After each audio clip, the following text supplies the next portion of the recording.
Mesdames, Mesdemoiselles, Messieurs, bonsoir et bienvenue à votre 21h30 de ce vendredi, 10e journée donc, de la fête de la Fatra, vendredi donc, qui correspond au 9 août 2013, les principaux titres du journal. Nous vivons toujours dans l'atmosphère de la fête de la Fatra, c'est la 10e journée. Aujourd'hui, 10e journée donc, de cette fête de la Fatra avec des réjouissances populaires dans différents quartiers de la ville ici à Nouakchott avec des visites des parents et des amis. Mais le clou de cette fête, c'était hier avec d'abord une grande prière dans l'enceinte de la mosquée Ibn Abbas. Cette grande prière en présence du chef de l'État, c'était hier matin donc, c'était pas après 9h en compte rendu des Cheikh Zayed.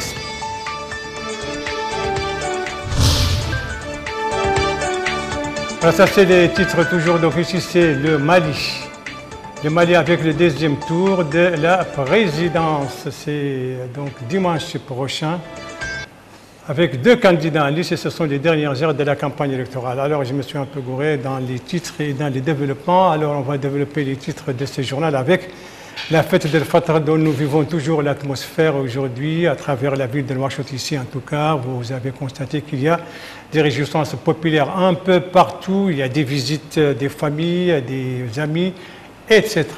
Mais le clou de cette fête, c'était hier, donc la première journée de cette fête, marquée par la prière, la grande prière qui s'est déroulée en présence du président de la République. C'était hier matin dans l'enceinte de la mosquée Ibn Abbas, en compte rendu des Cheikh Zayed.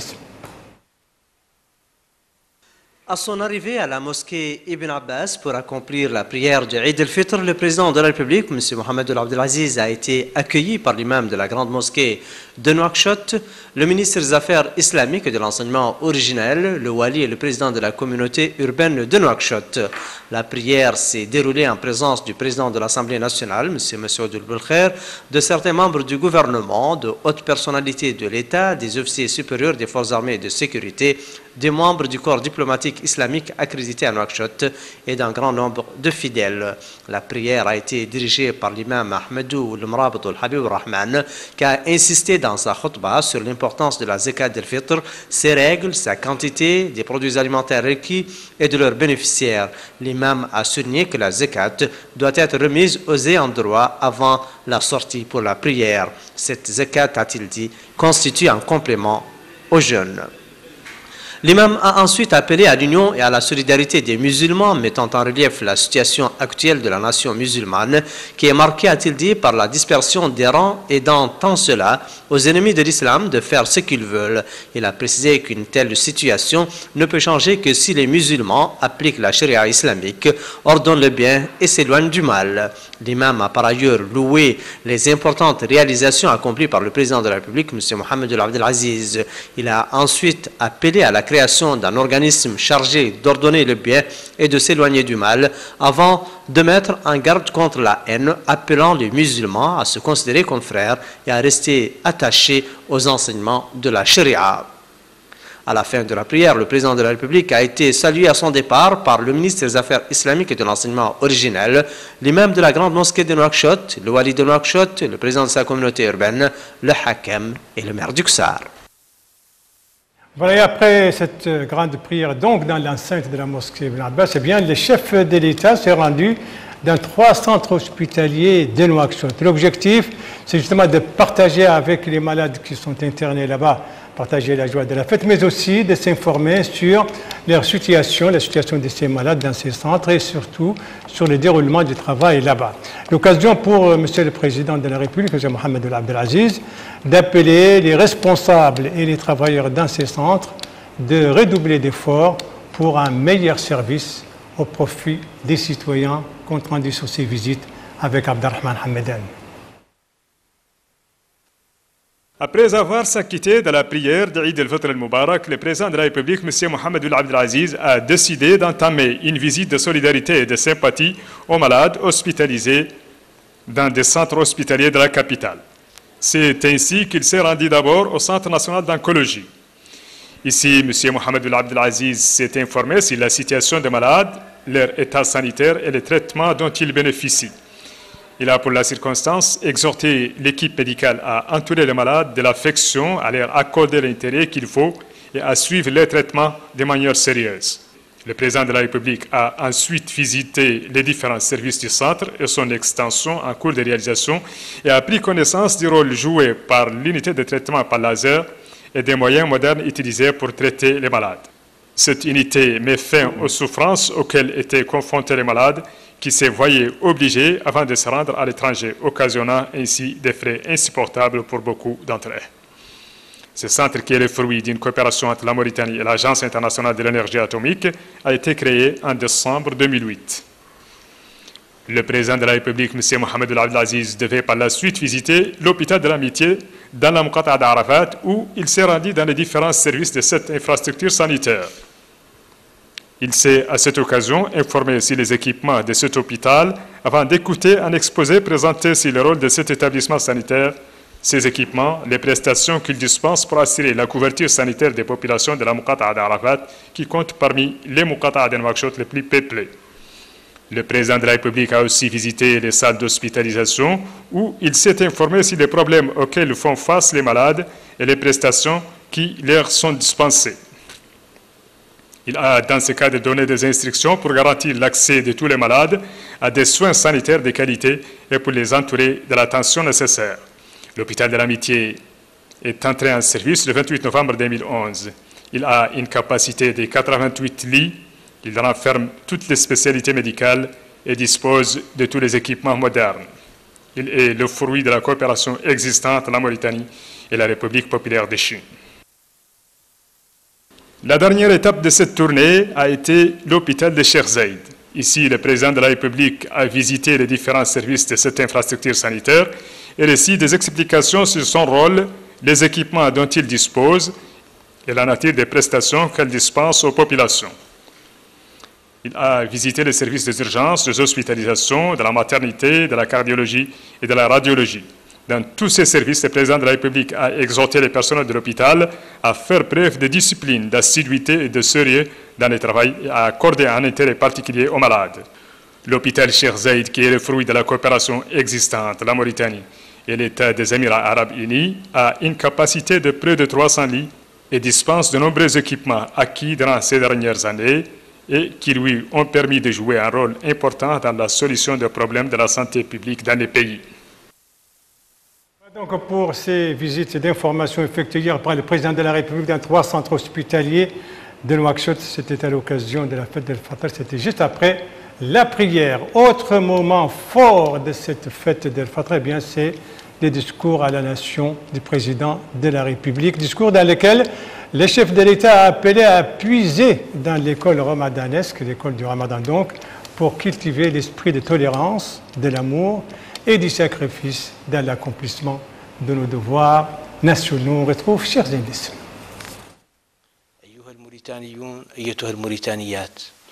Mauritaniens, Mauritaniennes, nous voilà, Allah en soit loué, parvenus au terme du mois béni de Ramadan, avec, Inch'Allah, l'immense récompense de son jeûne et le pardon pour tous les péchés, après qu'Allah nous ait permis d'accomplir les devoirs qui y sont liés et de faire revivre sa pratique dans un climat de sérénité, de fraternité et de solidarité. C'est là pour moi une occasion d'adresser les félicitations à tous les membres de notre peuple musulman et aussi une occasion pour exprimer les remerciements à tous ceux, oulémas, médecins et journalistes qui ont contribué à animer ce mois de miséricorde et de tolérance. Mauritaniens, Mauritaniennes, au cours de ce mois béni, certains pays musulmans ont malheureusement connu des crises. Nous espérons qu'ils arrivent à en sortir pour que leur peuple vive dans la quiétude et la paix, loin de la violence et de l'extrémisme. Mauritaniens, Mauritaniennes, les valeurs de notre sainte religion nous édictent la solidarité avec nos frères en religion hors du monde musulman et que le fanatisme, l'extrémisme et l'oppression empêchent de jouir de leur droit légitime à pratiquer leur religion en toute sécurité. C'est pour nous le lieu de solliciter que l'Organisation de la coopération islamique et les organisations internationales des droits de l'homme prêtent main forte aux minorités musulmanes afin qu'elles jouissent de leurs droits entiers. Il nous incombe à tous de puiser dans l'école du Ramadan les ressorts de l'esprit, de la tolérance, de l'amour et du sacrifice afin de nous acquitter de nos devoirs nationaux dans les meilleures conditions. De même, les comportements observés durant le Ramadan devront se poursuivre au-delà de ce mois béni. J'implore Allah de faire revivre le Ramadan aux Ummah arabes et islamiques et à nous dans la prospérité, la miséricorde et la bénédiction. Salam alaikum wa rahmatullahi wa barakatuh. Voilà une traduction donc complète du discours à la nation prononcé par le président de la République à l'occasion de la fête d'El Fitr. Dans ce journal, nous allons revenir encore ce soir sur la visite à l'intérieur du pays, la récente visite à l'intérieur du pays qu'a effectuée la ministre des Affaires sociales, de l'enfance et de la famille. Nous nous intéressons ce soir à son étape de Mbout au Gorgol, étape marquée entre autres par une réunion avec les populations là-bas, l'occasion pour la ministre d'expliquer la politique du gouvernement dans le domaine social et ce qui a été réalisé. Dans ce domaine, on retrouve Abdelrahman Hamadan. La Muqata'a d'Mbout a constitué la nouvelle étape de la visite d'information et de prise de contact qu'a entamée la ministre des Affaires sociales, de l'enfance et de la famille dans la wilaya du Gorgol. Devant la population de cette Muqata'a, la ministre a passé en revue les réalisations accomplies au cours des années dernières dans les différents domaines. Dans ce contexte, Mme Aïcha Valmet-Ferges a souligné l'importance du programme ML qui disponibilise les denrées alimentaires à des prix à la portée des franges les plus pauvres de la société. La ministre a également promis aux opérateurs locaux intervenant dans le domaine de la promotion de la femme et aux coopératives féminines de bénéficier du programme des projets générateurs de revenus qui sera lancé prochainement. Auparavant, le maire de la commune de Mbout avait, au nom des populations locales, apprécié les projets de développement réalisés en faveur des citoyens, notamment dans le triangle de l'espoir. Voilà, alors après le Gorgol, on va se rendre au Hod Sharqi, le Hod Sharqi qui attend la visite du président de la République, M. Mohamed Abdelaziz, surtout la capitale du Hod Sharqi qui va abriter, vous le savez, la 4e édition de l'Iqa Shab, comment dire, face au public, l'Iqa Shab avec le président de la République. Ce sera probablement la semaine prochaine. Et d'ores et déjà, en tout cas, les équipes de la télévision de Mauritanie sont déjà sur place et vous savez, ces équipes, nos envoyés spéciaux profitent de l'occasion pour faire des reportages sur les différents aspects de la vie dans le Hod Sharqi. Ce soir, nous proposons, pour commencer, une vue sur l'hivernage dans le Hod Sharqi. C'est un reportage donc de Mohamed Lamine Bekkar. Le Hod Sharqi, à l'image de certaines wilayas de l'Est et du Sud-Est du pays, a enregistré quelques précipitations durant le mois de juillet et une partie du mois d'août. Ici, dans les environs de Néman, la nature est verdoyante et le sol est couvert d'un tapis vert. Des familles, encouragées par les signes d'un hivernage prometteur, ont rejoint la campagne à côté de leurs troupeaux de bovins et de caprins, qui ont l'occasion désormais de brouter l'herbe fraîche. Cette femme et ses enfants disent apprécier le climat de la Badia, caractérisé selon eux par son air pur et débarrassé de la pollution qui sévit dans l'atmosphère des villes. À quelques mètres de là, des jeunes bivouaquent à côté d'une mare. L'endroit, nous ont-ils dit, s'appelle Zemzem et offre un cadre excellent de repos. Il affirme s'y rendre à pareille époque pour se reposer du stress de la ville. Ici, à moins de 20 km de l'entrée d'Enema, un couvert végétal commence à envelopper le sol. Une herbe naissante que ce troupeau de caprins broute en toute sérénité. Cette verdure luxuriante et ce ciel alourdi de nuages donnera sans doute l'eau à la bouche aux nostalgiques de la Badia. En effet, vous savez que c'est la période des pluies, bien sûr, et des pluies ont été déjà enregistrées, entre autres, dans le Hod Sharqi, et bien sûr, beaucoup languissent déjà, surtout ici à Nouakchott. Beaucoup de Nouakchottoises et Nouakchottois veulent quitter la grisaille de la ville, le chaos de la circulation de la capitale. Et en tout cas, Mohamed Lamine Bekkar, vous avez rempli vos yeux de cette verdure, de ces pâturages verdoyants. Retour maintenant à Néma, et là-bas, il n'y a pas de verdure, ce n'est pas la couleur verdoyante qui domine, mais plutôt c'est la couleur ocre, si on peut dire, si on emprunte les ruelles de la vieille ville de la capitale du Hod Sharqi, une vieille ville, Mohamed Lamine Bekkar, que vous avez visité pour nous. Les visiteurs qui débarquent à Néma ne peuvent s'empêcher d'effectuer un pèlerinage à Delba, nom que porte l'ancienne ville de la capitale du Hod Sharqi. Un voyage à travers l'histoire de cette cité séculaire permet de connaître quelques modes de vie et d'organisation de ses habitants d'antan. Érigée il y a plus de 2 siècles par Moulay Ismail el-Qadima, comme on l'appelle ici, et célèbre par l'étroitesse de ses rues, sorte de labyrinthe où il est difficile pour un étranger d'y retrouver son chemin de retour. Sigve, ou maison de l'hiver, construite en pierre et banco, soutenue par 4 piliers, renferme 2 salles, une pour les femmes et l'autre pour les hommes. Une barre horizontale en bois sert pour accrocher un rideau de séparation en cas de présence d'étrangers dans la maison. Tout au fond se trouve le grenier dans lequel étaient soigneusement conservées les provisions du foyer. La façade intérieure de la concession renferme des ouvertures qui servaient d'emplacement pour les ustensiles, des chandelles pour l'éclairage et d'autres accessoires. L'autre particularité de cette ville, nous ont révélé ses habitants, concerne le déplacement des femmes qui n'étaient pas autorisées à emprunter les rues. Pour leur faciliter un déplacement dans la discrétion, des issues ont été prévues entre les habitations. Cette maison, elle, servait de lieu de réunion où les dignitaires se retrouvaient pour discuter des affaires de la cité ou encore pour sceller les mariages. Les habitants se rappellent enfin que la ville disposait de 4 portes de sortie qui étaient refermées à la tombée du soir et ne sont réouvertes que le lendemain, quelles que soient les circonstances.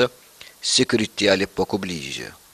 Dédouan, en dépit de ces 200 ans révolus, continue de braver le temps grâce à la volonté des héritiers des fondateurs de cette ville qui méritent, à l'instar de Shingiti, Wadan, Tichit et Walata, d'être inscrites au patrimoine commun de l'humanité.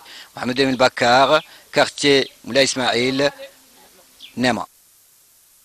Merci Mohamed Emil Bakar, merci aux autres envoyés spéciaux de la télévision de Mauritanie, techniciens et journalistes. Et à demain pour d'autres reportages. Et à vous, mes chères téléspectatrices, mes chers téléspectateurs, merci de suivre la télévision de Mauritanie. La suite du journal avec le Mali qui vit les dernières heures de la campagne électorale pour le second tour de la présidentielle. Second tour, vous le savez, prévu dimanche prochain.